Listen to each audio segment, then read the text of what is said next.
Hello，大家好，欢迎大家来到我们今天的主题是牌卡解读。那今天呢，要来带领大家一起来解读的内容是有关于你可以如何获得更多金钱上面的丰盛啊！我相信讲到钱啊，大家都应该很开心跟快乐。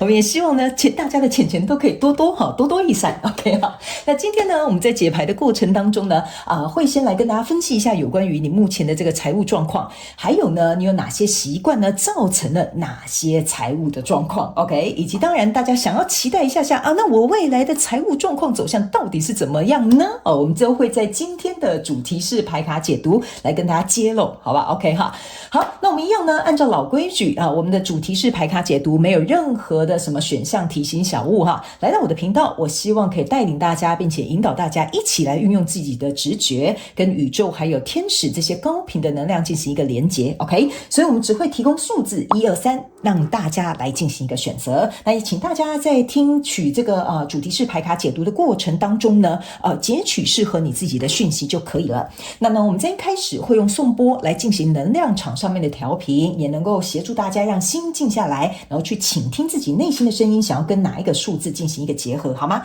那当然你也可以选择从比如说第一个数字跟第二个数字都可以 OK 哈，因为有可能在这两个不同的数字里面都有适合要给你的讯息，好吧 OK 哈，好了，那接下来就让我们一起来听看看天使跟宇宙有什么样的讯息，希望透过传讯者我来告诉你。我们先来进行调频的部分，好不好 OK 哈，好了，准备预备要开始了，好不好 OK 哈，好嘞预备开始哦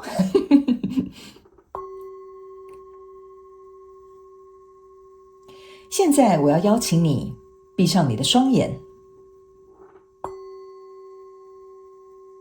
接着慢慢调整自己的呼吸，用你的心去感受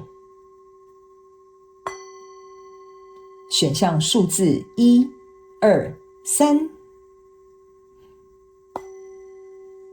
哪一个数字跟你的共振以及连结特别的强烈？那就是今天宇宙跟天使要告诉你的讯息。接下来就请你睁开你的双眼，准备进入到我们今天的主题是牌卡解读。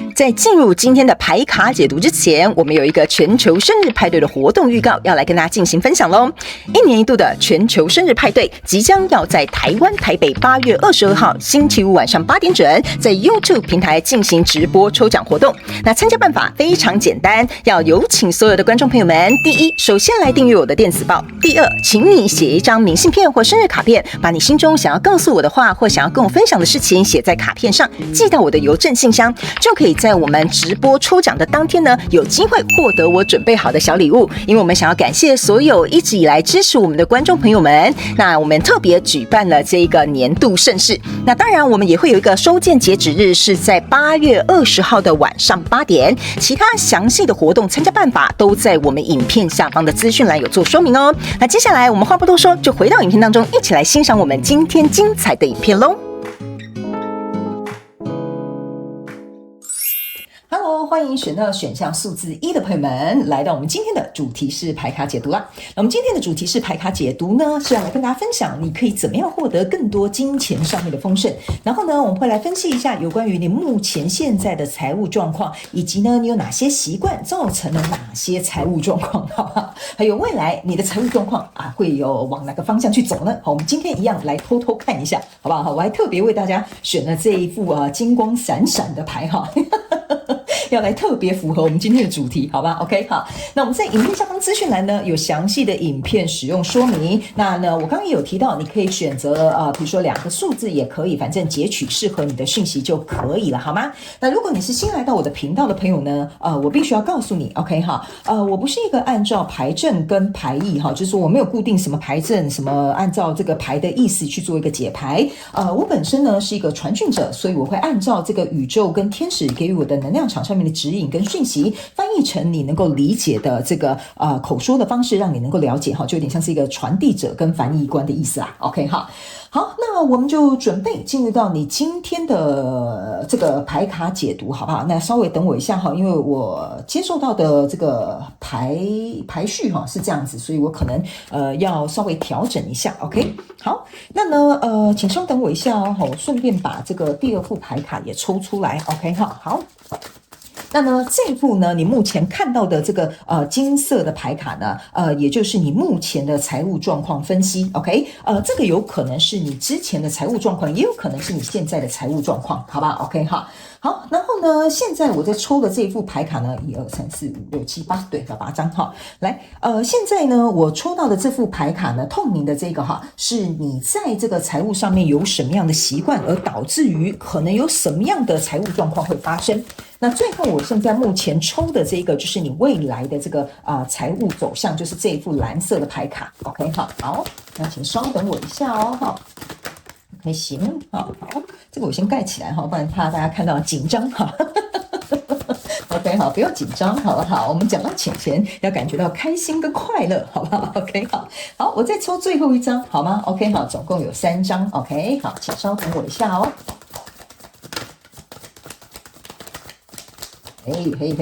不好意思哈，我就是现场抽牌哈，我没有那种再把那个牌卡先抽好的那种习惯了 ，OK？ 因为我觉得现场抽牌呢是最能够集结跟符合所有来看大众能量运势牌卡解读的朋友们 ，OK 哈。好，来吧，我们就见招拆招哈，这个也是实力的象征哈。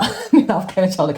，OK 哈。好，你们就知道我很喜欢说笑哈。新来的朋友可能会觉得，这个人怎么怪怪的 ，OK 好。来，我们就准备开始。我们先从你的这个目前的财务状况来做一个解说 ，OK？ 好，来，你目前呢在现阶段的财务状况呢，我们抽到的这个是圣杯3的正位、权杖9的逆位、隐士牌的正位跟权杖国王的逆位，还有圣杯国王的正位以及吊人牌的这个是逆位，好 ，OK？ 然后以及这个是塔牌的逆位，还有这个宝剑7的逆位 ，OK？ 好，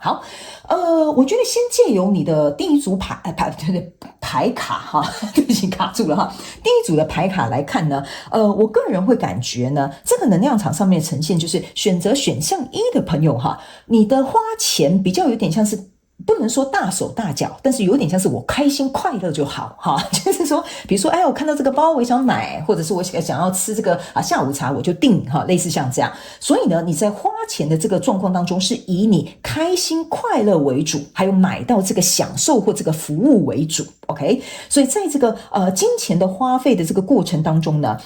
我个人会感觉你比较没有什么太大的拘束，或者是比如说就是你也不会计较什么小钱哈，就是说跟朋友出去吃饭啊，不会计较说我们要分啊，我们要什么差5块啊，3块5毛5那种啊，你不是这种人哈，你很大方的，你除了大方，当然花钱可能也蛮大方的。但是呢，在这个过程当中呢，我个人会感觉某部分选择选项1的朋友哈，也正是因为你会赚钱，你能花钱，你也象征着你对钱是有主导权的。但是在这样的花钱的这个过程当中呢，我个人会感觉哈，某部分的人可能是比较倾向于享乐主义，所以相对的，你在花费的这个金钱的过程当中呢，可能需要承担一点责任。所以某部分的这个选项1的朋友们，你们有些人可能是有一点卡债的，有一些贷款的 ，OK？ 但是你去做这个卡债跟贷款。买的东西是你喜欢的或你觉得值得的，例如说假设好了，你的贷款是房贷 OK， 那可能对你来说买个房子有一个稳定的地方住，对你来讲就很值得，大概是这样子的意思 OK 哈。那某部分选项1的朋友呢，我个人也会感觉哈，有一部分的人你们是希望能够有斜杠，或者是比如说更加的开源 OK 哈，因为这个圣杯3跟这个隐士牌卡给我有一种感觉，就是即使你在花费的过程当中呢，你很快乐，但是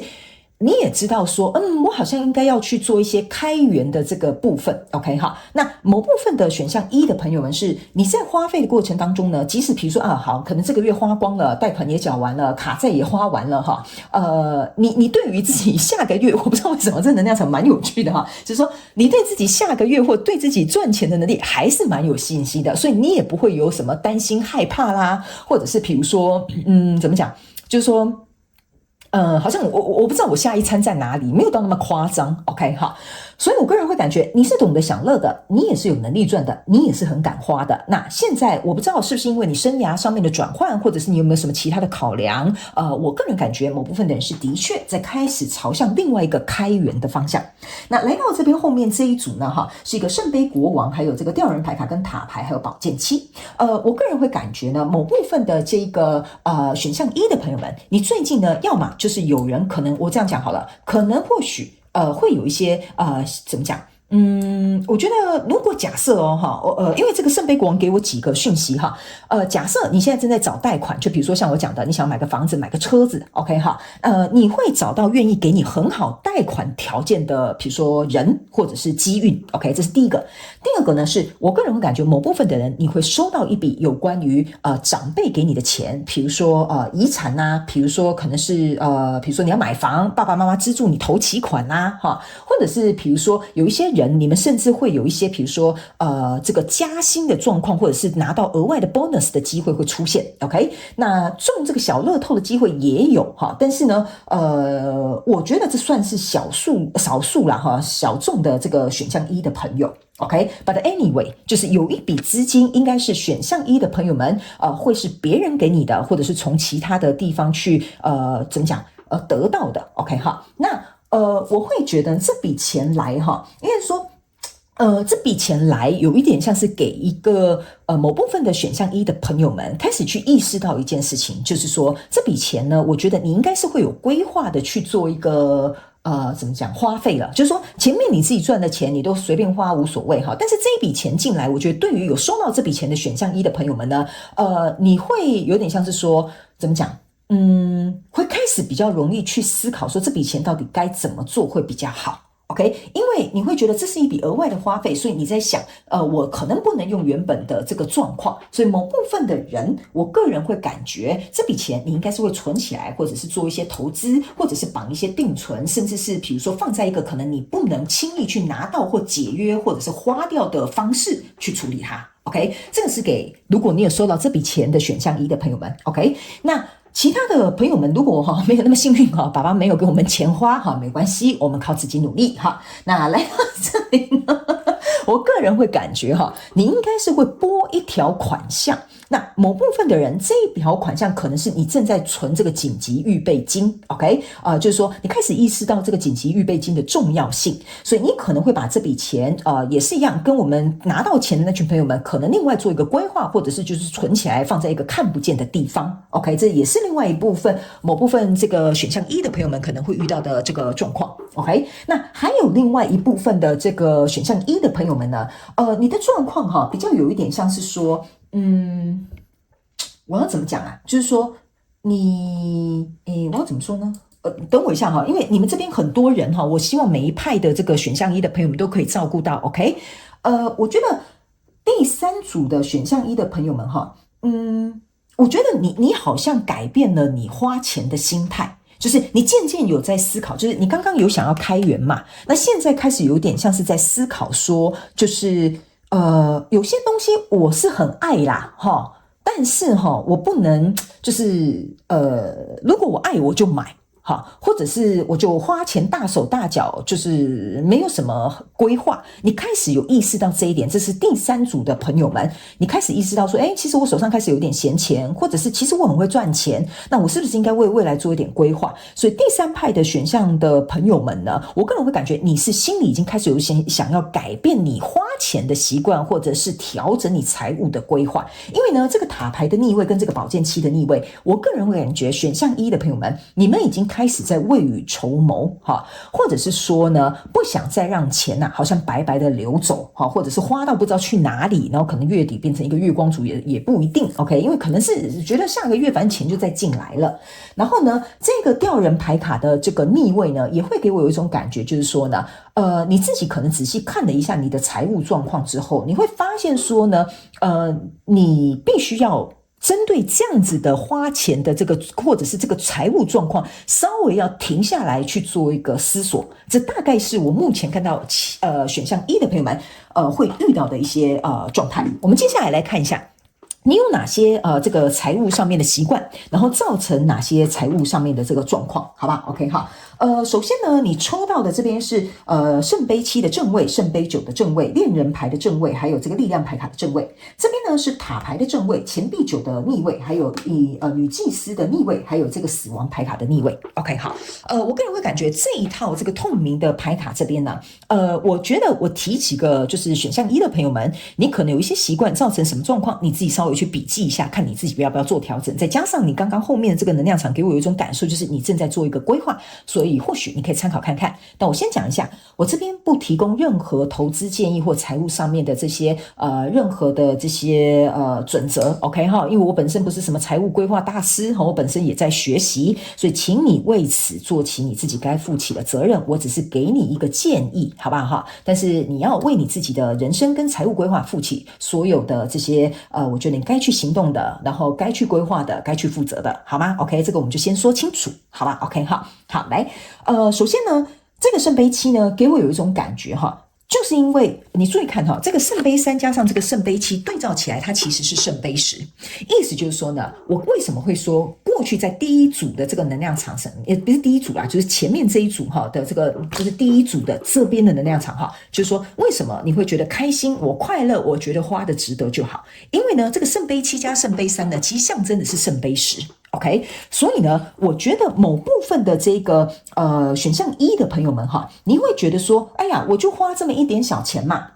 但是我可以带来极大的满足感嘛，好，你懂意思吗 ？OK 啊，所以这样子的想法跟这样子的习惯会造成你，好，注意看哦，这边是一个圣杯七，象征的意思就是说，哈，这样应该有对焦嘛，好 ，OK 哈，这个圣杯七象征的意思就是说，哇，有好多东西我都想买啊，有好多东西我都想要啊 ，OK 哈，这个包我也想要，这个鞋我也想要，这个东西我也想要，就是买来尝试一下，尝鲜一下，所以会变成是说呢，我觉得选项一的朋友们，你有可能把自己放在一个就是很多选项的一个状态当中哈，这个我看到一个画面很简单，就是你的购物车经常都是放满东西的哈，就是我拿选项七起来的时候，我感觉就是你购物车放满了所有你的购物清单 ，OK 哈，然后呢，你就会看这个也要买，这个也需要，这个怎么样，这个干嘛？所以你的购物车里面经常有很多很多东西，或者是比如说你的这个shopping list 上面呢，永远都会有满满满的东西。那我觉得你有一个习惯，就是既然已经放在这里，既然已经列出来，那我就要把它买回家，哈，所以呢，这就会造成你呢在花钱的时候呢，你就会觉得，哎呀，看它放在购物车里面哈，我好像看不太过去，那我就赶快结账吧。好，所以有些时候，我觉得选项一的朋友们，你会在这样子可能过度消费，或者是觉得应该要消费，然后有些人甚至会很喜欢买一些小东西，然后觉得说哇，这样子就有同时收到很多包裹的那种满足感呢，会造成选项一的朋友们可能会在这个部分过度的花费。OK， 那再加上这边有一个圣杯九，圣杯九呢有一种，如果是在财务上面状况来讲哈，就是我开心怎么样舒服怎么着 ，OK， 所以你这个圣杯十加这个圣杯九，再加上这个恋人牌卡在这里的话，意思就是说，只要老娘喜欢的，我都要拿到手哈。所以呢，这个就会造成是说呢，除了购物车的里面的东西要清空，还有一件事情就是我想要我很执着的，比如说什么限量包哈，或者是比如说现在流行什么，我就一定也要有一套哈。所以这大概是你会有的这个花费的习惯，造成你经常会变成是。我们这样讲吧，跟流行好了，或者是尝鲜好了，或者是买很多小东西来满足自己收包裹的这个感受度哈，或者是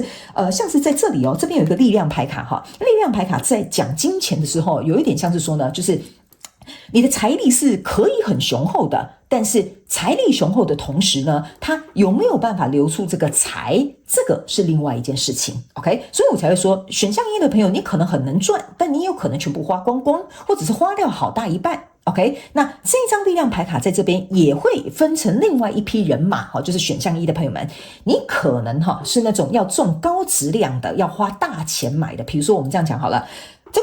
边这个圣杯七的这一组的这个选项一的朋友们他可能就是喜欢买10样东西很有这种东西很多的这种感受，他觉得很棒。但是如果这边有极小众我觉得这个大概是占70%到80%大概极小众的选项一的朋友们，大概20左右吧。你是喜欢花大钱买大质量买高级的东西。OK， 就是我要包我就买爱马仕 ，OK 好，我要车我就买个宾利哈，就是你很喜欢冲那种高端的就对了 ，OK 哈。那这个东西，我觉得这是每个人的价值观，或者是每个人习惯，每个人想要用的东西不一样，这没有什么对错问题 ，OK。但是我会觉得，由于你就是有这个财力，所以相对你可以付出，你可以去满足你自己，这也没有任何的对错。但是这些习惯可能会造成，就是我前面有读到一个感觉，就是大手大脚。OK 哈，所以呢，我觉得如果你有这种就是我想要的，我一定要买到的话呢，那你要去思考一件事情，就是说这可能会造成你的财务状况，就是说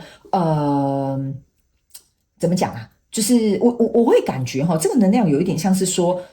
你家里会堆了很多很多，你认为哈，我这边放个引号，你认为你想要、你需要的，但可能。你可能不需要 ，OK 好，就是你觉得我需要，但其实可能不需要 ，OK 好，可能会累积这样子的东西 ，OK 哈，所以这个我觉得交给这个选项一的朋友们，你自己去思考看看 ，OK 哈，所以我们走到后面这里来，好吧，这边是一个塔牌跟钱币9的逆位，还有这个女祭司的逆位跟死亡牌卡的逆位。我个人会感觉某部分的这个选项1的朋友，我刚刚有讲了哈，你们有一些人是有负债的，有贷款的，有卡债的，这个就是这个塔牌在这里 ，OK？ 所以呢，我觉得在你的消费如果超过了哈，就是超过你的能力范围哈，这个塔牌呢是的确有些时候会压着我们选项1的朋友喘不过气，但是选项1的朋友们，我可以读到有一丝微微的气息哈，就是说。假设我这样举例给你听哈，这个塔牌给我一个感受就是，比如说我这个月刷卡刷了10万，好，我拿到薪水我就把10万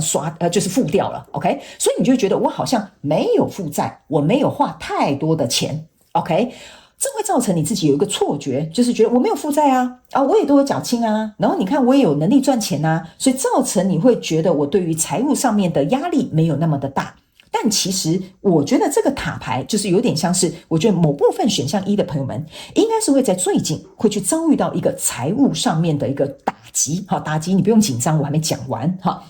打击的意思就是说，突然要你拿出一笔现金的时候，你可能拿不出来。OK， 就是你的钱可能算得很刚好，然后你拿不出来，即使你很会赚钱，但你拿不出来。OK 好，所以这个塔牌有点像是给你一个警讯，所以我才会在读第一副牌卡的时候，我觉得你们好像意识到这件事情的重要性，好像再做一个调整，还有紧急预备键的能量场就是从这里出来的。那这个钱币9的逆位呢，象征的意思就是说，你因为这个打击或这个事件的发生，你开始意识到，其实你的财务状况可能并不是你想象中的那样那么理想。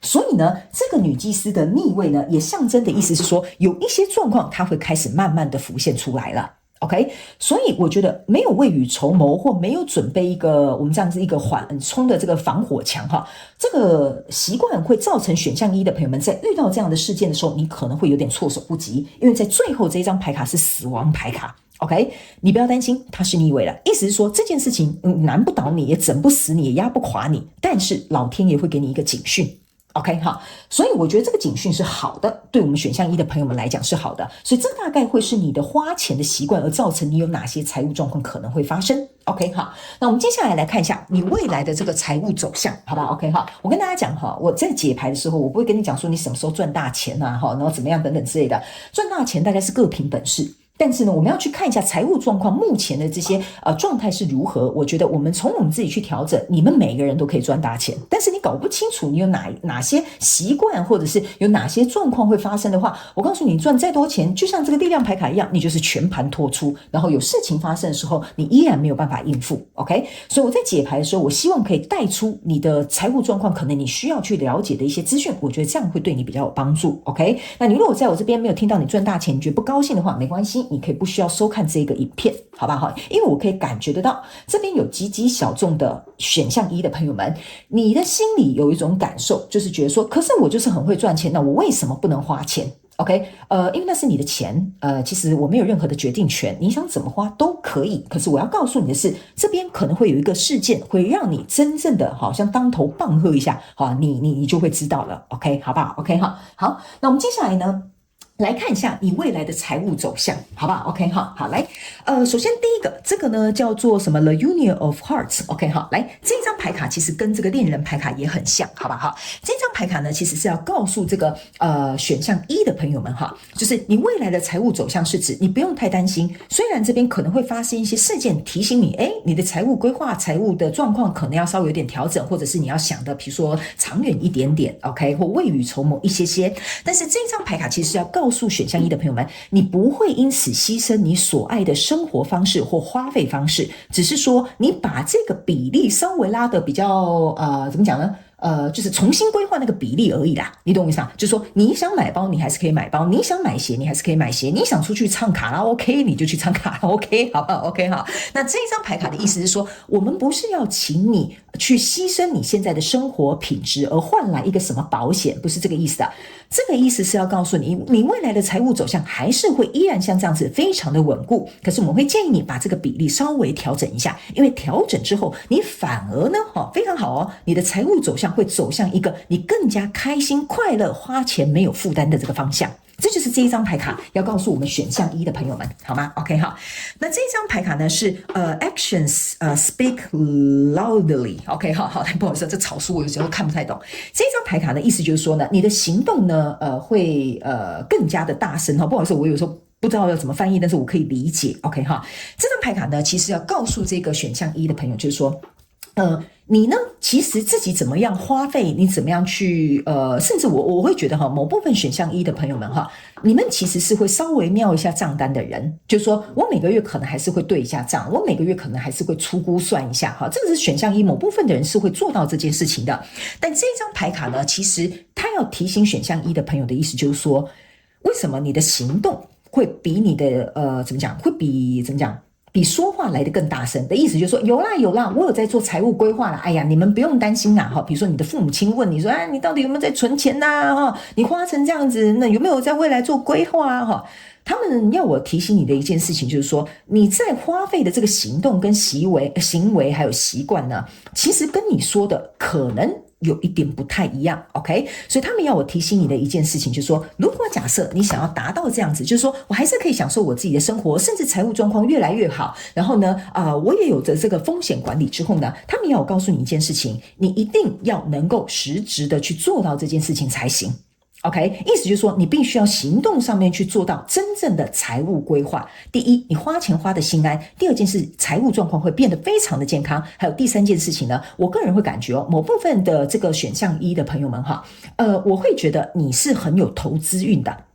OK， 你是很有投资运的 ，OK 哈。那个时候的投资运呢，为什么会这样提醒你？就是说你在未来的财务状况，你是有投资运出现的。那这个时候有投资运出现的时候，你有没有额外的金钱可以去做这件事情？我觉得这跟额外这边的这个能量场也是有点类似的，就是说，假设你看到一个很好的机会，可是你钱却拿不出来，那是不是很可惜，就很嘛？是这样说，对吧？所以你在未来其实是有一个投资机会，但是你必须要能够把这个实际的财务规划做出来，你才可以把握这个机会，好吗 ？OK， 好，来，最后一个呢是这个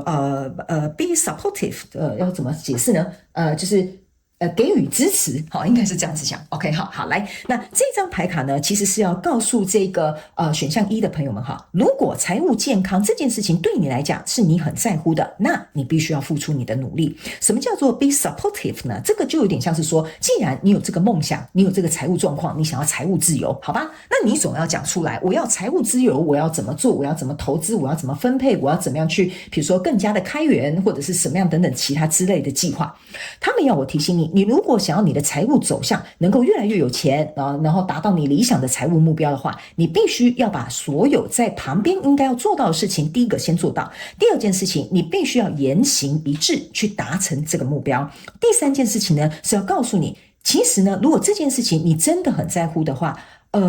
你应该是会实际去付出的 ，OK？ 所以呢这张牌卡还有一个额外的讯息是要提醒选项一的朋友们就是说，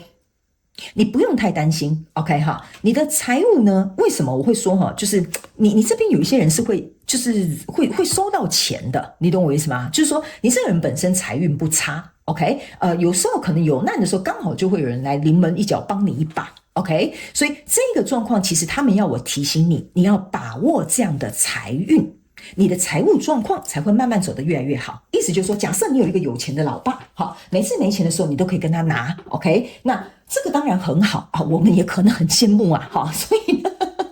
你要去思考一件事情，如果你的身边刚好你就有这么好的财运，或者刚好这么有钱的老爸的话，那其实你要把握这个财务的机会啊，因为你把握这个财务的机会的时候，其实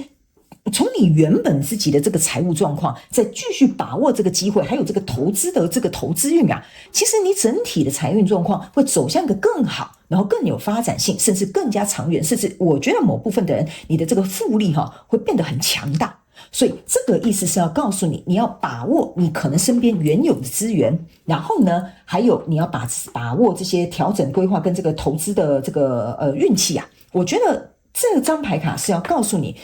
不要浪费你现在有的能力、有的财力、有的实力，好吧 ？OK， 因为我总觉得这边有一群选项一的朋友们，你现在应该是在人生赚钱的算是一个巅峰，但是那是巅峰 ，OK？ 人生会有高有低，我觉得这张牌卡是在告诉你，你要把握巅峰的时候，赶快尽可能的去为你的财务状况做一个适当的分配跟思考。好吧 ，OK， 所以不用太担心。我觉得整体而言，你的财务状况如果在这边进行一个调整的话，其实我觉得发展是蛮顺利的，好吗 ？OK 哈，好了，那以上这个就是要给选项一的朋友们提供给你们作为参考的讯息，希望其中会有一两句话可以帮助到你。这个就是我想要成立这个频道的初衷，好不好？我也希望你们呢财源这个滚滚来，好不好？每个人看到这部影片都发大财，好不好？OK 好，祝福你们哦，选项一的朋友们，非常感谢你来收看我的影片，也希望你会喜欢，我们就下一集再见喽，拜拜。Hello， 选项二的朋友们，大家好。今天呢，我们要来看看，哎呀，你要如何可以获得更多的钱上面的丰盛，好吗？哈，听起来有没有非常的过瘾 ？OK 哈，好，那我们今天呢，会在这个主题式牌卡解读的时候呢，会来跟你分享你目前的这个财务状况，好不好？然后呢，我们也会来分析一下，你有哪些习惯造成了哪些财务状况的发生，以及呢，在未来的财务走向又是如何，我们都会在今天解牌的过程中间来跟大家分享，好吗 ？OK， 那当然，我们的这个解牌的这个方式，不是解牌方式哈，我们的影片下方呢都有详细的影片使用说明，好不好？那如果你是第一次来到我的频道的新朋友们呢，我也会先跟你说明一下哈，就是呢，我在解牌的这个过程呢，我没有什么特别的牌阵哈，或者是按照这个牌意去做一个解牌，我本身呢是借由这个能量场，然后去感受宇宙跟天使哈，他们呢有没有什么样的这个讯息啊？我身为一个就是传令官是这样吗？身为一个传讯者啦 ，OK 哈翻译成你可以理解的这个语言，然后来告诉你，好不好 ？OK 哈，好。然后呢，还有什么要交代的？对，然后还有，如果假设你刚刚呢在感受这个数字的时候呢，你可能想听1，可能也想听3，都没有关系，好不好？我觉得呢，你就去听看看，然后呢，截取适合你自己的讯息就可以了，好不好？因为有可能呢，选项1是你过去的状况，那选项3有可能是你未来的状况，也不一定，好不好 ？OK 哈，所以呢，你可以自己去交叉比对，或者是交叉去做一个参考，也都可以。OK， 好，那呢，为什么讲这么久还没开始？那是因为我都是采用现场洗牌的方式，好不好 ？OK 好，那我等一下会跟你解释一下为什么今天我会采用这个方法来帮你进行这个解牌。首先呢，你们可以看到在上面第一行的这个部分呢，我还特别就是选了这个金光闪闪的这个颜色哈 ，OK 哈，就是为了要来帮你们解牌，解这个金钱财运的部分 ，OK 哈。那这个牌卡这副牌卡哈，是在分析你目前的这个财务状况，以及有可能在过去到现在的这个财务状况。那中间透明的这一行呢，这个是在讲你有哪些习惯造成了哪些财务状况的发生。那最后呢，是天使跟宇宙要告诉你有关于你未来的财务状况跟走向，好吧 ？OK， 那我们在开始之前呢，先跟大家说明一下，我不是什么专业的投资理财专家哈 ，OK， 所以呢，这些不会构成你财务上面的这个建议，请你为自己所有的财务状况进行就是适当的分配，还有负起所有的责任，好吗 ？OK， 好，那我们就准备开戏了，好 ，OK， 好，来，首先第一排你抽到的是宝剑3的逆位，然后呢，这个应该是审判牌卡逆位。然后还有这个国王牌卡的正位，以及这个权杖骑士的正位。那在后面这一组呢，你抽到的是星星牌卡逆位、魔术师的正位、宝剑4的逆位跟权杖1的逆位。OK，好，我个人会感觉呢。首先呢，这个选项2的朋友们给我有一种感觉，就是你刚从一个财务状况比较困难的这个阶段稍微离开了 ，OK 哈，意思就是说呢，你不用再追着账单啦，或者是你的债务终于缴清啦，或者是比如说假设你朋友终于欠你钱，终于还你钱啦，所以呢，你的手头呢可能就是比较没有那么紧。OK， 或者是比如说，假设你的原本的这个工作的收入可能没有办法去支撑你的支出 ，OK， 比如说就是很紧缩这样子哈，但是可能最近加薪了或换了工作，所以相对你在财务状况就没有那么吃紧了。OK， 那甚至我会感觉有某部分的人你的这个财务的这个舒缓是来到了一个比较舒服的状态，就跟之前比的话，应该是来到一个蛮舒服的一个状态。这个国王牌卡跟这个权杖骑士呢，给我有一种感受，就是说现在呢，你终于可能手有一些余裕可以去做一些其他的事情，比如说以前都要省吃俭用，现在呢可能可以买一点好一点的东西，或者是比如说可以犒赏自己，或者是比如说可以规划去旅行，因为在这边呢也有一个感觉就是某部分的人你可能存了一笔钱想要出国去旅行这是一个蛮不错的一个打算 OK 然后呢，某部分的极小众的选项2的朋友们呢，我个人会感觉你们有一些人呢，应该是在最近的这个怎么讲？运气应该也还蛮不错的，就是经常会买到那什么那是什么快闪特价活动，或者是什么大拍卖，就是那种只有1-2天的那种这种折扣期间刚好就会被你遇到或看到，所以你也可以因此省一点钱起来。就最近的这个财运还不错，跟以前比起来的话 ，OK 好，那在这样的状态之下呢，我个人会感觉呢，选项2的朋友们其实现在生活呢，应该可以说是没有什么大富大贵，但起码过得蛮滋润的可以这样讲。所以来到这后面这一副牌卡呢，这个星星牌卡的逆位给我有一种感觉，就是说呢，你不用再去担心财务上面的这个状况。当然，这边有某部分选项2的朋友们，我觉得你还是有一些债务，但是这个债务呢是比较像是怎么讲，健康的债务 OK， 比如说你每个月都要被扣定存，或你每个月都要被扣什么自动存股这种是健康的这种债务，就是说这些钱呢是会去帮你生更多钱的，你还是有这些东西 OK， 那这个东西我觉得对你来讲是长期有利的，所以我叫它叫做健康的债务 OK 好，那这个部分呢，我觉得甚至某部分的人你开始学习投资，就是说你希望可能以前有这个经验了，所以现在我想要学习投资，或者是我要存一点钱，或者是我可能想要去思考看看接下来我要怎么样能够不要重蹈覆辙像以前一样。那某部分极小众的人你是刚把这个学贷或贷款还清，就像我刚刚前面讲的一样，所以呢你现在是处于在一个好，我蓄势待发，我手上有这些钱，那我接下来该怎么做OK， 我觉得你的状况比较有点像是这样子，所以这个魔术师跟这个宝剑4的逆位呢，有另外一个能量场给我有一种感觉，就是说呢，你虽然想要去投资或者是规划，但我觉得好像因为过去的这个状况，导致于你会比较谨慎吗？还是你会比较怎么说呢？比较谨慎，或者是比如说不太敢冲 OK 我也不是要叫你冲去哪里但我的意思就是说，比如说你说你听朋友讲投资股票他们都有赚钱，可是我很害怕，我怕如果万一股票大跌怎么办这个就是有点像说你会有这些顾虑，会去思考，然后比较不敢冲我的感觉是这样子 OK， 那这个宝剑4的逆位呢也会怎么讲，这会变成是说我想这么做，但是我又不敢冲，这会造成你在现阶段的能量场可能有点钱了，但是你卡在这里有点尴尬这个是我觉得选项2的朋友们可能会遇到的状况 OK 但是 but anyway 起码你有健康的债务，目前现在生活比较舒缓一点点，没有像以前那样，我觉得这就是一件好事要不要投资，要不要去做其他的计划，你敢不敢去突破这个现状，我觉得这是需要慢慢来的，因为毕竟你刚刚从一个坑跳出来嘛我这样子讲。那某部分的人呢我会特别提醒选项2的朋友们哈，你的体质很不适合借别人钱哈，请你千万没什么事不要跟别人借钱。我甚至可以感觉这边有很小众的选项2的朋友们，你甚至有一些朋友哈，跟你借了钱之后都是翻脸不认人的哈，写什么鬼借据也没有用的那一种哈，你天生体质就是这样，你就不要搞这个东西，好不好哈？这个可能是小众的选项2的朋友们 ，OK 哈。那有一些人呢，你们是被别人的债务牵连，这个是比较小众啊。我现在在讲一些小众，我刚刚讲的那个大众的能量。有一些人，你们是因为别人而有所债务的牵连，这是什么意思呢？比如说，假设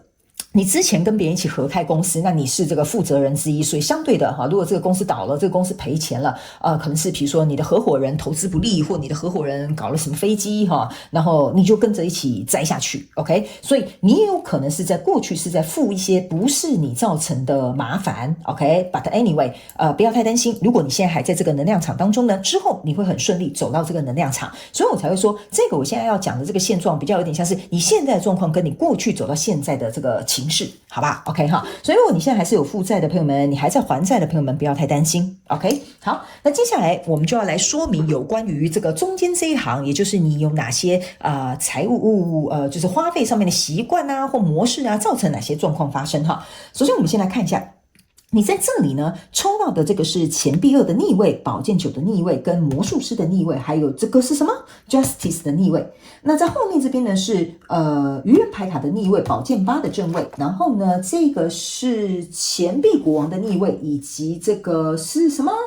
Temperance 的正位，好不好 ？OK 哈，因为它是透明的，所以我就要仔细看一下。OK， 好，来，那这几张牌卡给我有一种感觉，就是说呢。为什么我刚刚会跟你讲哈？我有读到一个能量，就是说，你们有一些人是因为别人跟你借钱，或因为别人的一些麻烦，所以造成你有负债这个状况哈。这个就是因为这边有一个宝剑3加上一个钱币2，就是说造成这个财务状况有这样子状况发生，是你别无选择，就是跟你没有关系，可是你可能被陷害，你可能被拖累，你可能被骗钱。好，我们这样子讲 ，OK 哈。所以呢。这就是为什么我刚刚会特别提醒你，我在读那个小众的讯息的时候，我就有感觉哈，你天生不适合借钱给别人，所以你不要做这件事情，这个就是你的习惯 ，OK？ 你有习惯，你会觉得说，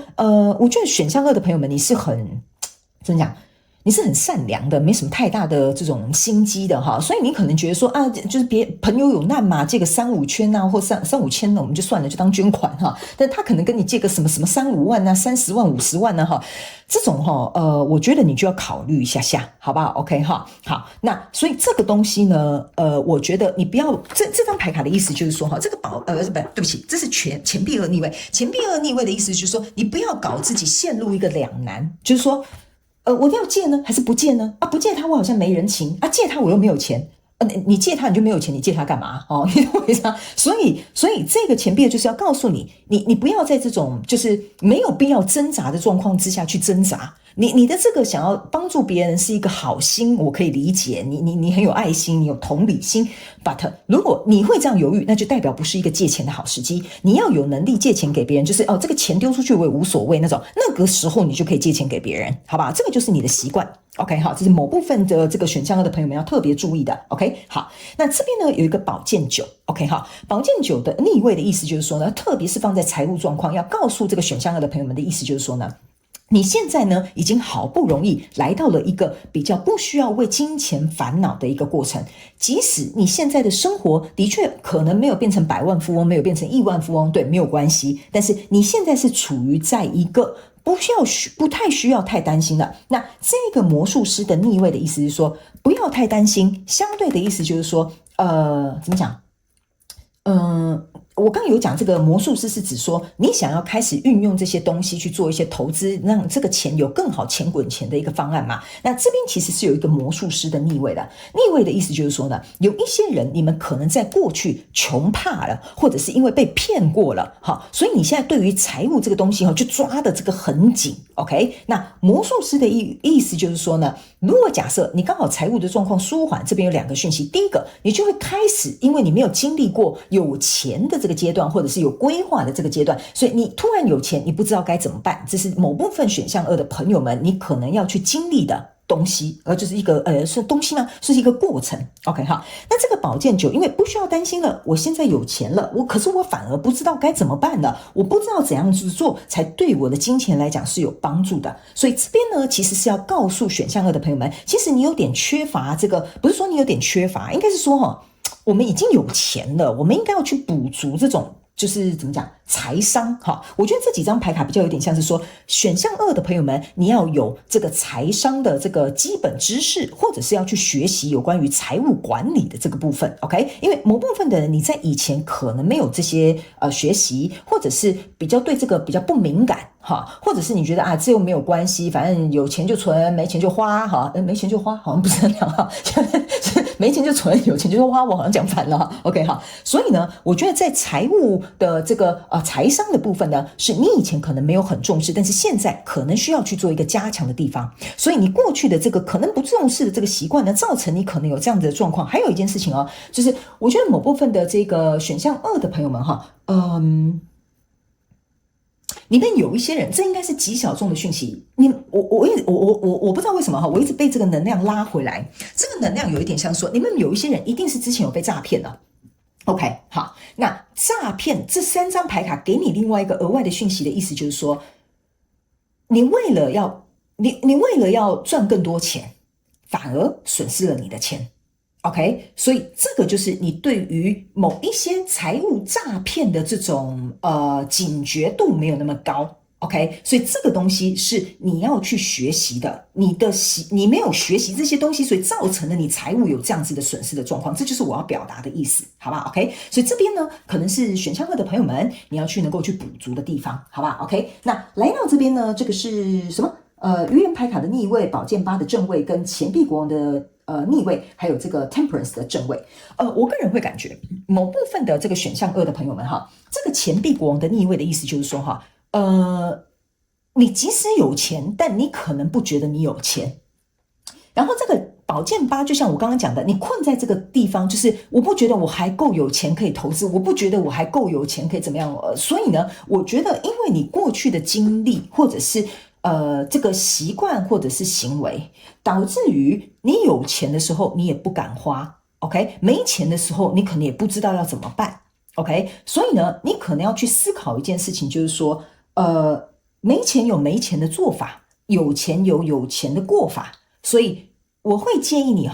你在这里有一点像是被你过去的这个金钱花费模式或生活状态捆住了。就是你即使有钱，你不敢买好一点的东西；你即使有钱，你可能不敢去吃个大餐。OK， 所以这个东西反而捆绑住你了。OK， 然后钱越多，你害怕越没有钱。OK， 所以我觉得你这个怎么讲？这个我怎么形容这个东西呢？就是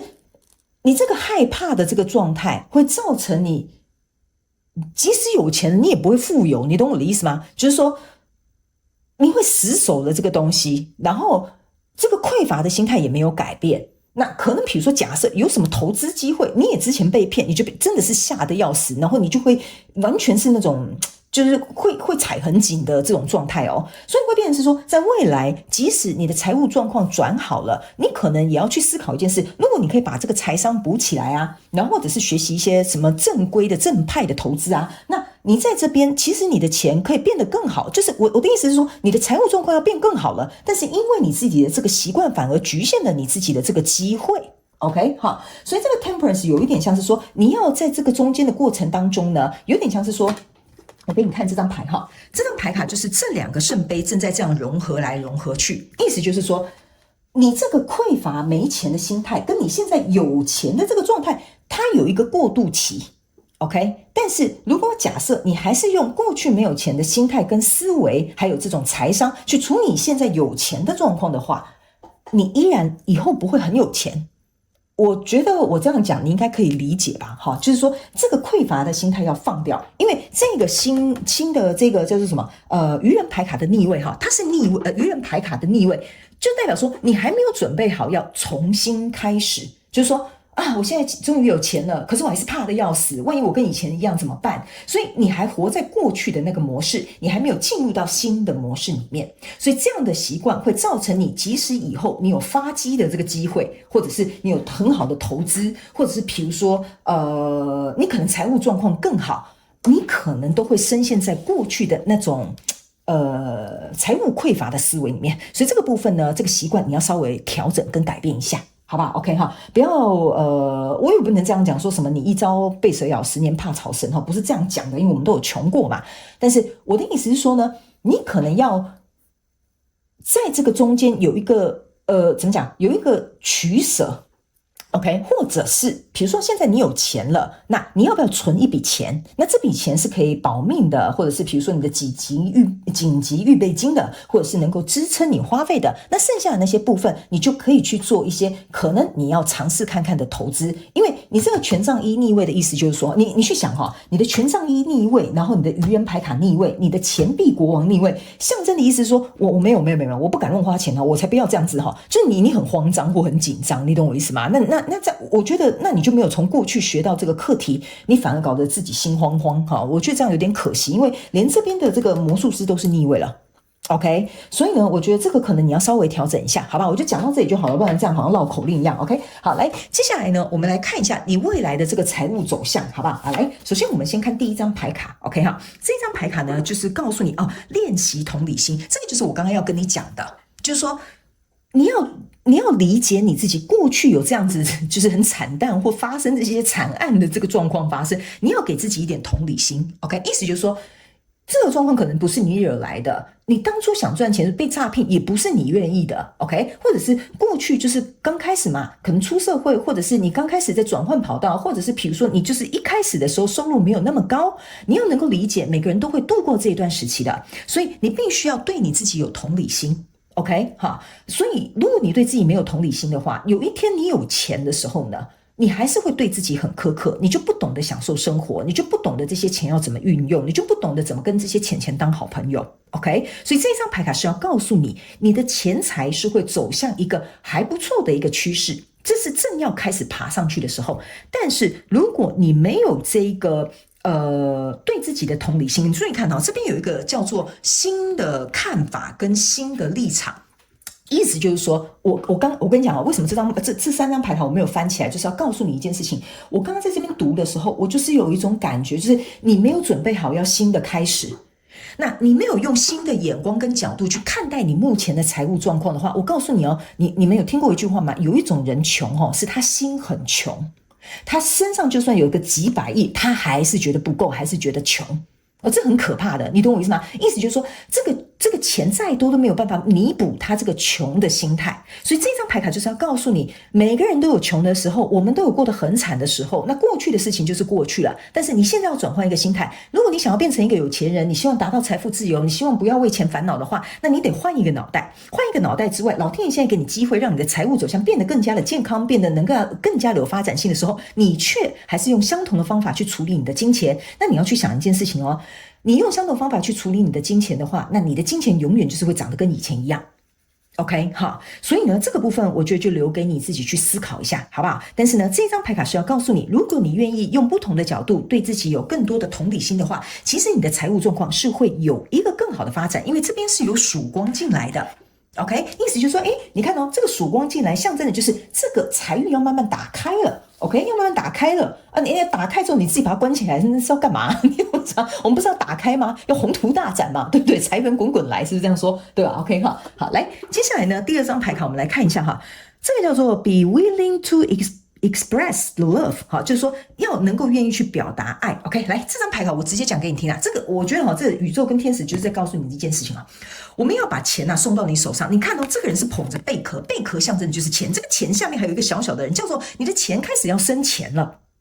OK， 你的钱要开始滚钱了 OK， 这就是为什么我跟你讲，老天爷帮你开一扇门了，你的钱要开始旺起来了。你自己看你要能够去表达你有多爱这个钱 OK， express love to receive love。 你如果不说我爱钱，我想要赚更多钱，然后我很珍惜我现在的钱，我希望他能够再为我挣全滚钱的话，你不去表达，你不愿意去展现出来的话，那你怎么可以收到更多的钱呢你懂我意思吗？所以这就是为什么我一直感觉就是奇怪，你的财运应该要慢慢好起来，但是为什么在这里就有一种说起来就是很紧张、很担忧或很害怕的一个感觉？所以这张牌卡是要告诉你一件事情，这个财运已经来到你的手中了。OK， 所以你要勇敢的去接受它，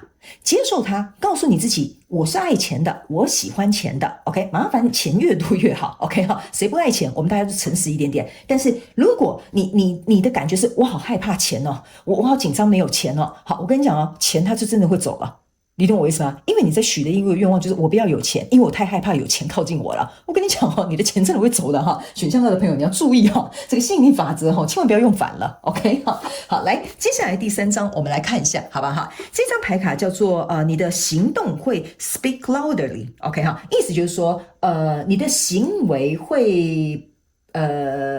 我不好意思，我有时候翻译真的很烂，其实我可以理解这个意思把它 anyway OK 这张牌卡就是要告诉你说，你必须要去展现你对于钱的热爱，通过你的行动。See， 你所有的东西都是一样的。我刚是有跟你讲，如果你固定用相同的方法去处理你的金钱，你的金钱就是差不多你的我这样讲你的金钱池塘就是长这样，它不会扩大的。OK， 所以呢，这张牌卡其实是要提醒我们选项2的朋友们，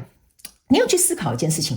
钱来了，我们最重要的是要懂，我们当然要花钱嘛，生活各个面向都需要钱的，我们一定要花钱，但是我们要知道怎么花会值得这个钱或者是这个钱我要怎么样去行动上去付出，去做一个规划，能够让我未来能够有一个更好的生活的比如说理想。 OK 那你透过这个行动去表达你对于钱的珍惜跟热爱，自然而然其实更多的财务状况或者是更多的丰盛会被你吸引而来。所以他们要我提醒你一件事情选项2的朋友们，你一定要做出行为模式上面的改变。OK， 我刚刚有讲了，如果你在这边比较紧张害怕，没有关系，那你就先存一笔让你自己可以安心的钱。当你自己存了一笔让你自己安心的钱之后，你想去做投资，你想去过一点好的生活，买一些奢侈品，或者是吃一些好的餐厅的时候，你也不会紧张。OK 所以他们要我提醒你，这个 actions 有点像是说呢，就是说你想去花钱的时候，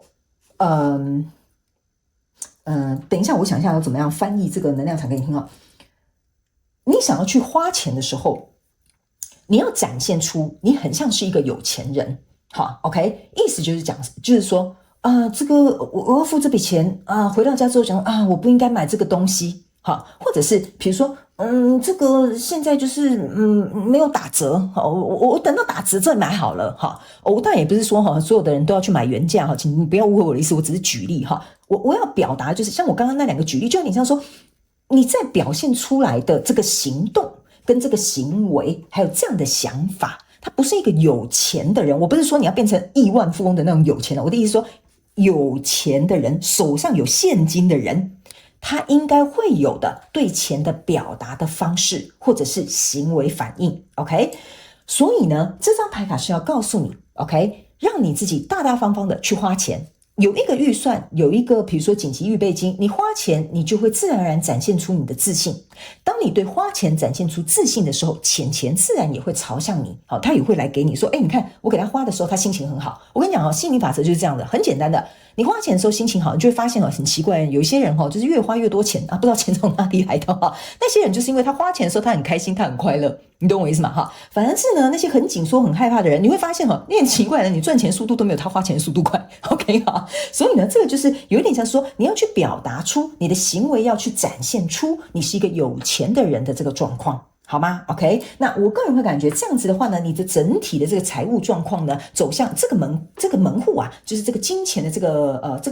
这怎么讲，这个盆吗就是会越来越大，然后你可以接收越来越多，那你的财务稳健也会越来越广，好吧 OK。 所以呢我个人会感觉你现在是在财务慢慢缓缓的上升期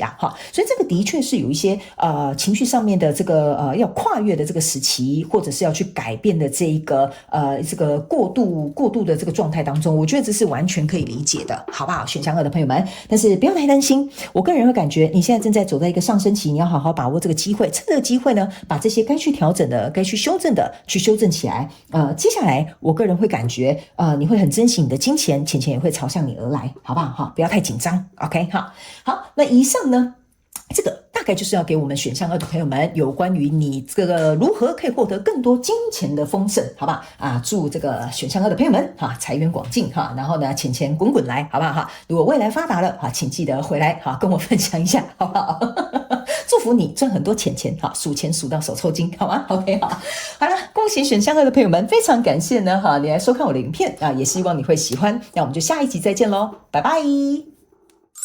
Hello， 选项3的朋友们，大家好，我是 Jane。今天我们要来看看你要如何获得更多金钱、钱上面的丰盛有没有很期待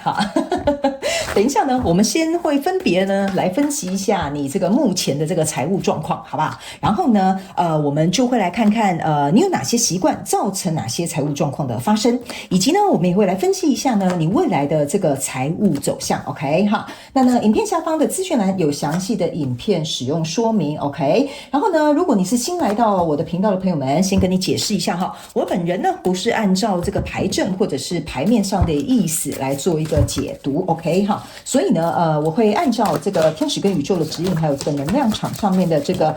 呈现方式来跟你解说有关于要告诉你的这些讯息 ，OK 好。然后呢，如果假设你今天在看这个主题是这个能量运势牌卡解读的时候呢，比如说你觉得选项1跟2你都想听看看也没有关系，你都可以去。我觉得呢那边或许都有适合你的讯息，那你可以自己截取你觉得适合你的，这样就好了，好吗 ？OK， 那我们今天呢总共会用这个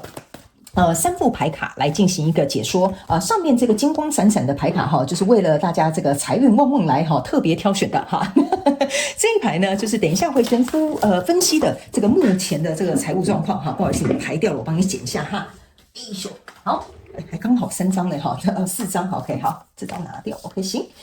然后呢，这个是你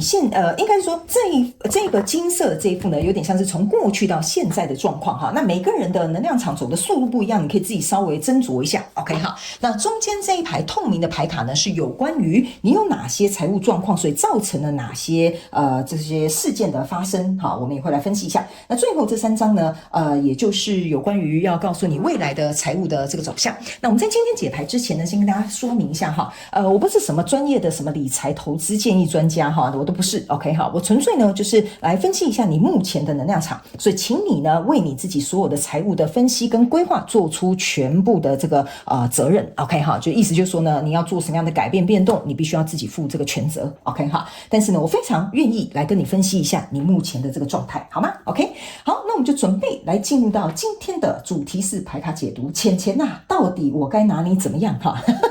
应该要改成这个标题，是不是 ？OK 好，来，首先呢，在第一行的这个牌卡，你抽到的是女皇牌卡的正位、权杖10的正位、圣杯4的逆位以及世界牌卡的逆位。在后面这4张呢是月亮牌卡的正位、圣杯1的正位、塔牌的正位以及圣杯6的逆位。OK 这几张牌卡呢排在你的这个目前从过去到现在的这个财务状况。给我有一种感觉就是说呢，某部分的这个选项3的朋友们我个人会感觉呢，你应该是有一笔钱是为了一个计划 OK 那这个有可能是比如说这个计划还没有执行吗？是这样说吗？就是说这个计划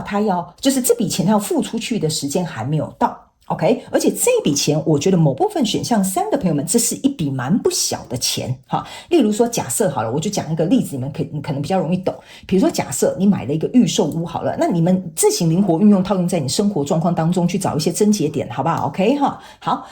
比如说假设你买了一个预售屋 OK 那这个预售屋呢你可以分期缴前面那几期嘛，那可能到最后完工你可能就要一次缴一笔，或者是要去申请一个贷款嘛 OK 所以这就有点像是说你手上有一笔钱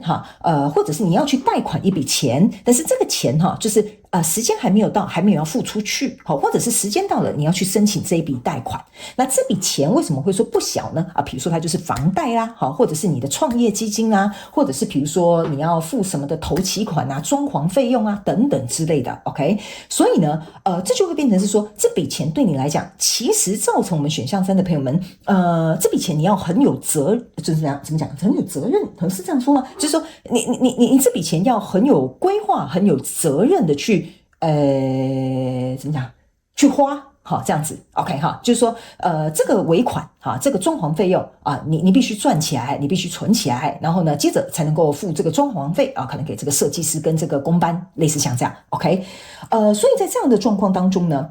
我个人会感觉某部分的这个选项3的朋友们有点可怜哈，就是说你为了这个计划或为了想达成这个梦想或想要买像这栋房 ，OK，我觉得某部分的选项3的朋友们，你有点省吃俭用哈，或者是不敢乱花，或者是不敢享受啦哈。但是我觉得这个有点像是一个权衡，好不好 ？OK， 这是一个权衡嘛，因为你可能会得到一栋房子啊，你可能会有一个装潢的新家啦，那户头的钱的确是会少一点啦 ，OK 哈，那你就可能会稍微没有到缩衣节食那么夸张啦哈，但是在这个怎么讲，在花钱的这个部分呢，你就会谨慎哈，或者是稍微会计算一下 ，OK 哈，那这个是圣杯4给我的感觉，那这个世界牌卡的逆位的意思就是说呢，在这个新的状态来临之前，就是新的房子装潢好啦，然后或者是我的预售屋买到啦，或者是比如说我的创业基金终于启动啦，我要开始开公司啦，哈。这个新的世界还没有来，所以会变成是说呢，有一段时间是选项3的朋友们会觉得卡在这边我好难受哦，卡在这边我好难耐哦，然后我又不能够乱花钱，这个感觉其实让选项3的朋友们是有点不舒服的。OK， 是有点不舒服的。那来到后面这个能量场呢，是一个月亮牌卡正位、圣杯1的正位跟塔牌正位，还有这个圣杯6的逆位。OK， 好，我个人会感觉呢，我为什么会说这个过程让你很不舒服？但是起码你去想一下选项3的朋友们，你是有钱可以花的，意思就是说。你的信用是良好的，你可以贷款的，你有钱可以装潢有一个更舒适的环境的，或者是比如说你是可以付得起这个头期款，然后你只是在等那个车来哈，那个比如说那个车要预定嘛，可能什么3个月5个月之后才能拿到车嘛，那你是有能力去消费这个东西的，所以你的财务状况其实并不差，只是这个状态让你感受不好哈，或者是让你有一种压力，就是我要花一笔钱出去啊 ，OK 哈，好，所以呢但是我必须要跟你讲哈，你花的这笔钱呢，是你很开心的，就是我不知道这要怎么讲就是有点欢喜就是悲喜交加嘛，这样讲嘛，就是这个圣杯1给我有一种感觉，就是我好想买这个房子，我很开心，但是我户头里面就会少了，我以后开始背30年的房贷哈，所以这有点像是悲喜交加的一个感觉哈。但是这个是你权衡过的，这是你喜欢的，这也是在你计划之中的，所以我觉得选项3的朋友们呢，只是需要度过这一段这个财务的可能焦虑期，或者是比如说去接受这一个转变跟改变，或这个财务上面的支出跟消费而已 OK 哈。那这个塔牌跟这个圣杯6呢，给我有一种感觉，就是说某部分呢应该是说比较小众的这个选项3的朋友们哈，你会很担心说，如果我付出这一笔钱的话呢，如果万一发生什么其他的事情，我有没有能力可以应付？然后呢，有一些人呢会觉得说会去思考一件事情，就是说我觉得这应该是蛮极小众的，就是说你会去思考说，这到底是不是一个对的投资，或者是正确的买卖，或者是我这样做到底是好还是不好？OK 哈，我觉得这应该是极小众的这个选项3的朋友们稍微会有点挣扎，为什么呢？因为呢，你这边这个选项4不是选项4对不起，没有选项4哈那个圣杯4跟这个圣杯6加起来其实它是圣杯10，但是它是逆位的。逆位的意思就是说，因为你还没有住进去那个房子 ，OK， 你还没有开到那一台车 ，OK， 或者是你还没有店，还没有什么就是开工大吉哈，所以你的情绪暂时没有办法感受到那个东西拿在手上的那个满足感。OK， 那唯一只能确定的就是你知道这个是你爱的，但是还没有拿到，所以这个就是为什么我会跟你讲悲喜交加，我不知道怎么形容，我只好用这句话形容给你听的原因就是在这。OK， 那再加上原本你就有计划这笔钱要支出，那这个塔牌就有点像是说，那如果我支出了，我是不是又要再存一笔钱，比如说紧急预备金，或者是比如说可能要给父母亲的什么孝亲费，可能负担就会增加一些，或者是比如说你自己本身也有一些其他的花费，可能在你的财务负担上面就会稍微加重一点点。OK， 所以这大概是你目前从过去走到现在的状况。那有一些的东西是跟未来的计划是有关的。OK， 好，那接下来我们来看一下中间这一行这个透明的这个牌卡，这个是在讲你有哪些财务习惯，所以造成了什么样的财务状况可能会发生。很有趣的你2张塔牌都正位你在这里抽到是月亮的正位，月亮也是正位所以我才会跟你说你这个不舒服的感受是很强烈的。月亮牌卡验证月亮牌卡，塔牌验证塔牌 ，OK 哈，所以都在这里 ，OK。那这一张牌卡是权杖国王的正位，还有宝剑骑士的正位，这边呢是宝剑10的逆位，这边呢是钱币骑士的这个逆位，这边是钱币9的正位，这边是圣杯侍者的正位 ，OK。我先从这边来跟你讲，好，我们就一路讲过去 ，OK。首先你既然为什么都会抽到2个月亮牌卡验证月亮牌卡的意思就是说呢，你目前的这个财务状况呢，就是说你一定是会有担忧的，而且这个有点像是为什么我刚刚会讲哈，你的能量场有点像是从过去的计划到现在影响到一点点未来的这个安排嘛，哈，就是这个未来有这个安排，所以有点像说你在这个中间的这个过渡期呀，你绝对不会好受的，你绝对会有点担忧的，你绝对会觉得说我的天哪，什么时候才可以拿到我的特斯拉哈，类似像这样哈，我只是随便举例啦 ，OK 哈，好，所以呢，我觉得你与其在这边担忧哈，我觉得你不如去想一件事情。为什么我刚刚会很鼓励你，告诉你说，起码这个东西是你喜欢的，它只是需要时间去做一个等待。所以你在这边觉得啊，好难受啊，我还赶快把钱付一付吧，或者说赶快让我住进去吧，那我可能就心甘情愿付这个房贷吧 ，OK？ 我个人会觉得说你不需要把这个力量放在就是挣扎这个过程 ，OK？ 这个担忧或者是忧虑或者是不耐烦或觉得说要等待的这种状况我个人会感觉呢，你把这个精力去放在如何去为你下一步做一个规划。例如说我简单举例就是说你现在买了一个预售屋，你势必以后是要付房贷的，那可能你搬进去之后，可能未来你还要生小孩，或者是你未来可能还要投资什么样的其他的项目，或者是你想买第2栋房。我个人会感觉这个担忧会让你在未来会变成是对于你之后想要做的其他的选择会有所影响。这个就是你在过分思考的时候可能会造成的财务状况。意思就是说，如果在接下来还有第2栋房更好的投资房出现了，你可能不一定会下手。所以这一张牌卡其实要提醒选项3的朋友们与其在这边担忧，反正等也是等，你要不要试着去想一下，怎么样赶快去把你的这个财位就是不是财位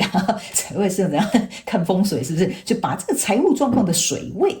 想看看怎么样去开源啦，或者是比如说去把它补足啦，或者是怎么样去做更适当的规划啦我觉得这个会对你比较有帮助。所以不要过分的去担忧这些事情，接下来时间点要等待我个人会感觉这对你未来的这些更好的发展计划会有影响的这个是要提醒你的。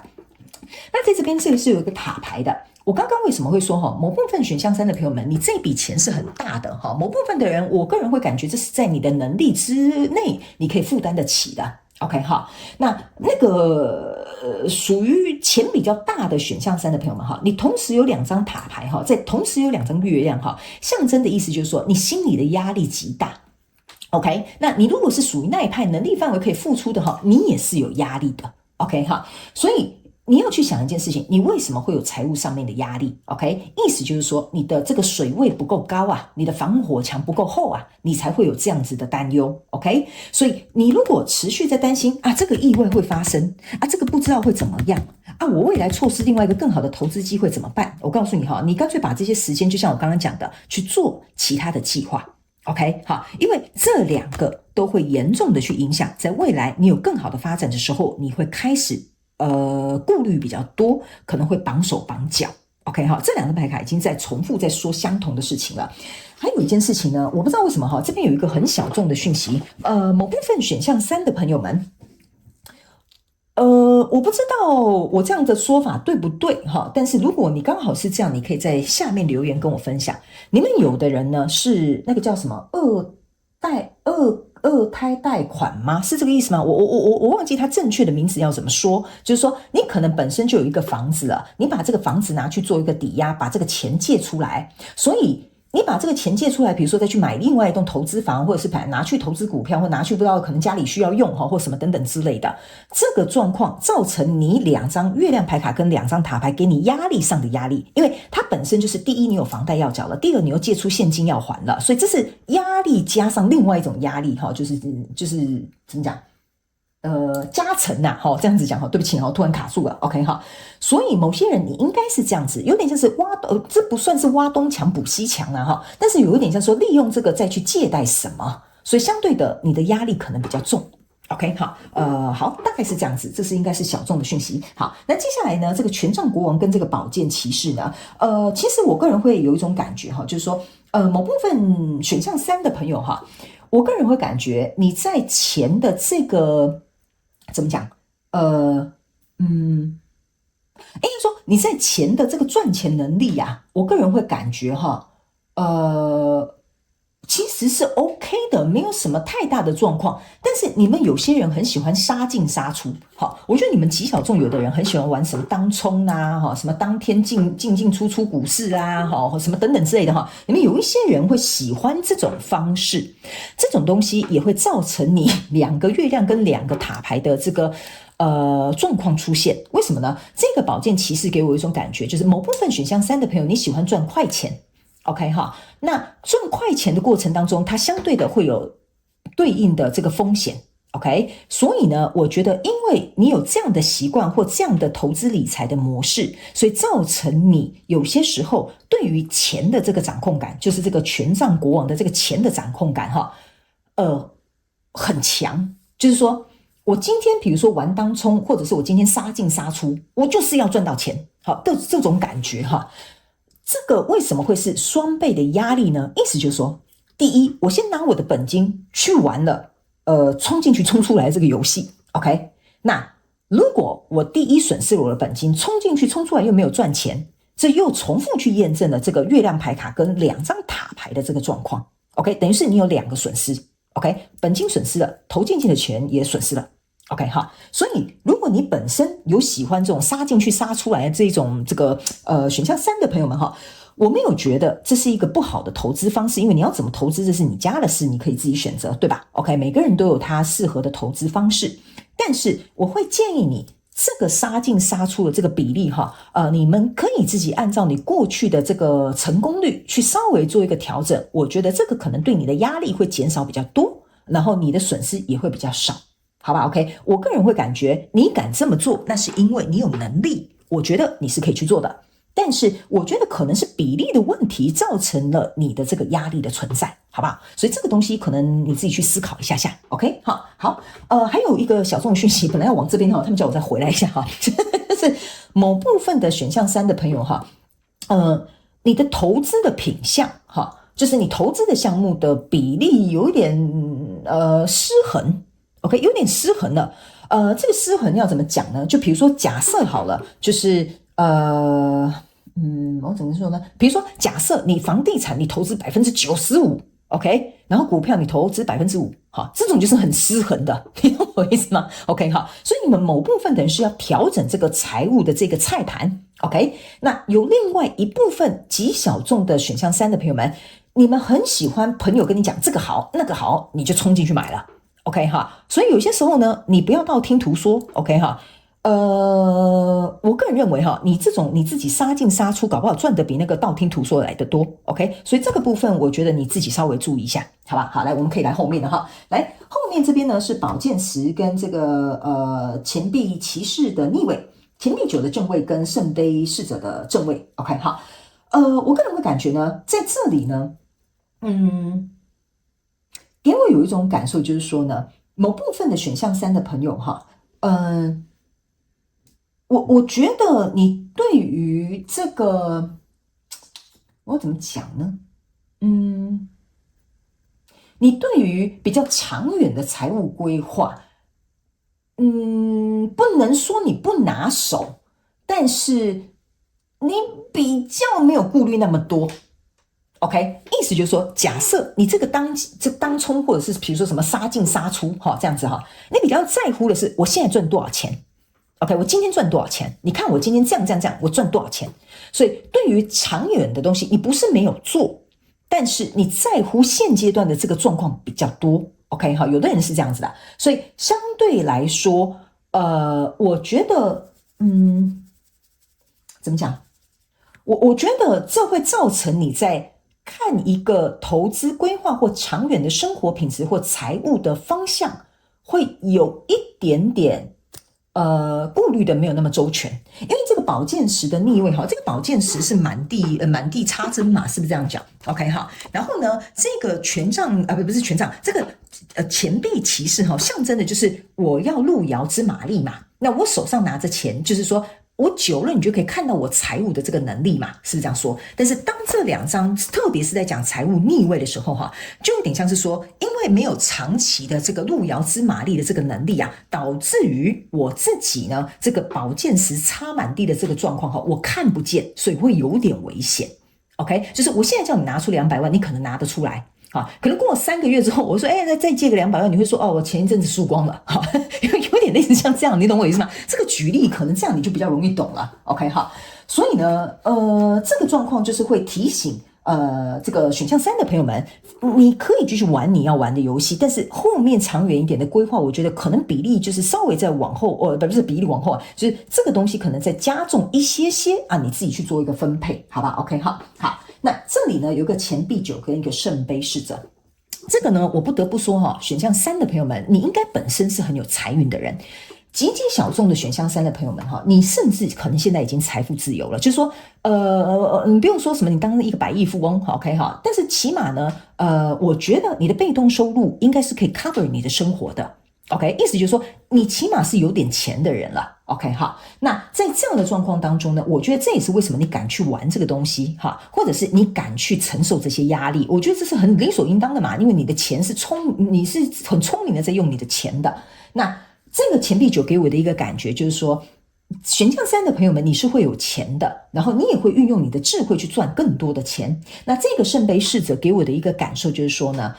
你也很容易去找到你想要的投资标的，或者是你想要去买的东西，或者是赚到你想要赚的钱。OK， 这个是你的运气，这个是你累积来的这个我觉得好运。所以这个东西呢，我会觉得你要把它守成 OK 哈。原因是因为呢，这个钱币9啊，走到这个钱币10呢，其实还差一个钱币，所以意思就是说，你现在过得很好，但是走到钱币10的时候不一定。OK 哈，我没有唱衰你哦哈，现在选项3的朋友们，我的意思是说，假设你现在是钱币9，你是单身，但如果你要未来成家立业好了那这个开销是不一样的哦。你现在1个月10万可以支付你的生活，可能成家立业要20万。那这个时候又变成双倍的压力了哈，你懂我的意思吗？意思就是说，你现在很 OK， 你没有什么太大的问题，但是在未来你可能要走向钱币10更高级一点点，或者是踏入另外一个身份，或者是比如说在更进阶一些的时候呢，比如说你要投资更多项目的时候哈，那这个时候你的钱的这个周转率啊，或者是比如说你的这个流动现金啦，或者是什么等等之类的风险管理啊，那可能就是另外一种等级 OK， 所以你现在是过得很好。但是呢，要稍微能够去思考一下，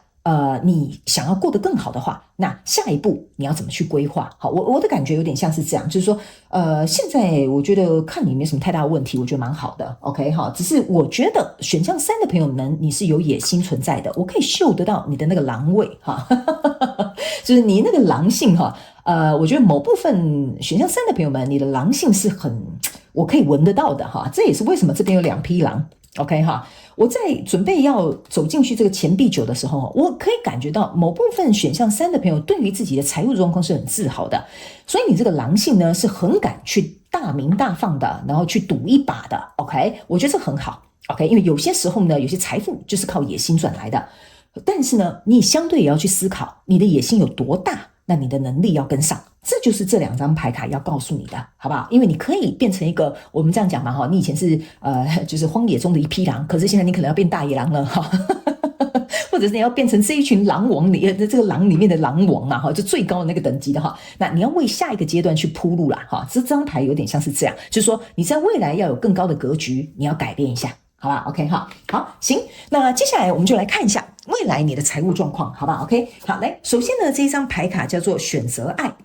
，OK， 行哈，这张牌卡呢，其实是要告诉你哈，有点像说你永远有这个选择 ，OK， 意思就是说呢，为什么我刚刚会讲哈，选项3的朋友们哈，你呢，其实我觉得某部分的人，你格局，就是你的财务状况格局可以再更大一点点 ，OK， 就是你不要小看你现在自己的财务状况。我个人感觉选项3的朋友们，你的财务状况可以更上一阶的，所以意思就是说，你永远有选择所以我刚刚在读这个能量场，这张牌卡还没有翻开的时候，我总觉得不行。我觉得选项3的朋友们能量要再更上去一点点，财务要再更上去一点点，因为它格局更大，它可以赚到更多钱。所以呢，这就是为什么我觉得选项3的朋友们，你是一个可以承受压力的人。OK 哈，所以相对的，你的选择就会比那些没有办法选择的人多一些。但是相对的，在这个过程当中呢，你要去思考一件事情哈。你呢，如果要投资哦，我会提醒你，如果你要你的财务状况越来越稳健的话哈，你一定要选你熟悉的投资标的。这张牌卡就是选择爱，意思就是说你要选择你熟悉的投资标的。OK 哈，或者是我们这样讲好了，你要买房要买在你喜欢的地带。OK 哈，就算这个标的可能普通，但是这个可能是你生活很方便的一个地区，那你就要选择在对你来讲你喜欢的这个区域。OK 哈，或者是比如说我们在投资这个项目的时候，你要能够去选择你觉得舒服的这个金额。好，比如说对这个东西，比如说投一块赚100，OK 哈，但是呢，你会觉得我觉得我投50块就好了。OK， 因为我觉得投50块对我来讲是最舒服的一个数字，那你就这么做。OK， 所以这张牌卡是要告诉选项3的朋友们，如果你要你的财务状况越稳健的话，你要做你舒服的选择。OK， 好，我个人会感觉这里有一点不舒服。这个就是在提醒你哈，如果你这里有点不太舒服，你去搞清楚一下为什么会这样，造成你有2张月亮跟2张塔牌。OK， 好，来，接下来下一张我们来看一下，这张牌卡叫做罗曼史哈，这个意思就是说呢，选项3的朋友们在这个财务状况的发展的过程当中哈，这张牌卡罗曼史哈，象征的就是这个东西是很有诱惑性的。OK， 好，然后呢，这张牌卡可以给你看一下，这个叫做 attention and affection。意思就是说呢，你要特别去注意哈，有一些你看起来我觉得这2张牌卡好像有点类似相同的能量场哈，蛮像的。就是说，你如果看到一个很投资诱惑，就这个投资项目很诱惑的，或者是比如说这个工作机会看起来很漂亮的，好像可以赚到很多钱的哈，或者是比如说这个什么理财专员哈，跟你讲的天花乱坠的 ，OK 哈，这个东西呢，你要特别注意一下下。OK， 因为第一，我觉得某部分本身很有钱的选项3的朋友们，你一定会有一些人会来告诉你一些机会，给你一些门路。OK， 你要搞清楚他们的来历，或者是搞清楚他们的怎么说呢？他们的为什么要这样告诉你哈？为什么要跟你分享这些东西？然后背后有没有一些底层逻辑是你不知道的 ？OK， 这个是选项3的朋友们要稍微注意的。那有一些是选项3，你有点钱哈，这个钱是在你能力范围之内的东西。好 ，OK， 你可能会有一些就是不必要的花费，你可能就会出去了。这个你可能要注意一下下，就是说你本身财务状况不错，但你可能会因为一瞬间的这个欲望可能就突然买了这个爱马仕限量包包，好，然后就一笔钱啪就烧光了，就这样 OK。所以这个部分你可能要特别注意。除此之外，你的财运或者是你的财务状况应该不会有什么太大的影响。那最后这一张牌卡我们来看一下。OK 好，这张牌卡叫做原谅。OK 哈，我个人会感觉呢，这张牌卡有一点像是说，某部分的选项3的朋友们哈，你可能在我跟你讲这个财务状况的时候，你已经做出了一个可能不是很适合的这个财务选择。OK， 没有问题哈，我们从这个2张月亮跟2张塔牌就看得出来了哈。我个人会感觉哈。这不是在讲原不原谅自己做出这个财务上面的状况跟这个状况的决定啊，这有一点比较像是说呢，我觉得某部分的这个选项3的朋友们哈，你如果自己本身在财务状况上面，你发现自己有一些习惯或有一些盲点，或像我刚刚指出的这些内容哈，你发现对我的状况好像真的就是这样子OK， 这张牌卡其实是要提醒你这些东西改掉、调整，或者是适当的再重新做分配就好了。这个东西其实对你的财务影响没有那么大，你不需要因为这些东西而去感到觉得怎么样。OK， 好，这张牌卡其实要告诉你稍微适当调整，这样就好了。OK， 因为其实我个人会感觉选项3的朋友们，这张牌卡其实也是要告诉你一件事情，就是说，怎么讲呢？我这边有一个很小众的讯息，但是我觉得它很奇妙，这应该是极其小众的讯息哈。我觉得某部分的选项3的朋友们，你可能身边会遇到一些亲朋好友没有办法理解为什么你会这样花钱，你会这样投资，或者是你会买这些东西。OK， 这个是选项3的朋友们，有些人我觉得你必须要能够去释放掉的。OK， 好，这是一个蛮特别的讯息，意思就是说，比如说你买了一个投资项目，或者是比如说你换了一个收入更高的工作，可是可能要加班哈，或者是比如说假设你买了一个奢侈品哈，然后可能就像我刚刚讲的，这笔钱就出去了，你的朋友或你的亲人可能无法理解。OK， 我个人会感觉呢，这是你的钱哈。你只要能够负得起责任，其实你不需要跟任何人交代 ，OK？ 所以他们怎么说是他们的事情，不要去影响到你自己对于你自己财务状况上面的这个信心，跟你花钱的这个快乐 ，OK？ 好，那当然我不是叫你随便花钱，你要听清楚，好吧 ？OK？ 就是说他们没有到你的状况，就是他们不是身处在你的状况，所以他们不会理解为什么你要买这个包，你要投资这个东西，为什么你要换到这个工作。OK， 所以你不需要替他们交代，你只要为你自己负责。所以你想买什么包，你想投资什么样的商品，你想换什么样更好的工作，赚到更多的钱，那是你的选择。OK， 那当然你有相对应的责任。OK， 所以这个是有一点像是，请你放下他们对你的不谅解。OK， 因为或许你很有钱，他们没有办法理解你为什么做这件事，好不好 ？OK 哈，你就这样想啊，你的心情就会快活一点啦，好吧 ？OK 哈，好，那以上呢，这大概就是要给选项3的朋友们这一次的这个主题是能量牌卡解读。我希望其中有1-2句话可以帮助到你。OK， 这就是我成立这个频道的初衷。我也希望选项3的朋友们能够好好的去思考你接下来比较长远的这个财务规划，因为我觉得你是算是一个财务目前上面呢，我觉得是蛮不错的，甚至有一些人是财富自由的。所以我觉得呢，为自己做好适当的财务规划，是我们每个人都该学习的这个课题跟责任，好吗？好，祝福你哦，选项3的朋友们哈，一样不免俗，希望你财源滚滚来哈，永远发大财。那记得发财的时候要提醒我一下，好不好 ？OK 哈。好了，祝福你们 ，OK 哈，非常感谢选项3的朋友们来收看我的影片，也希望你会喜欢。那我们就下一集再见喽，拜拜。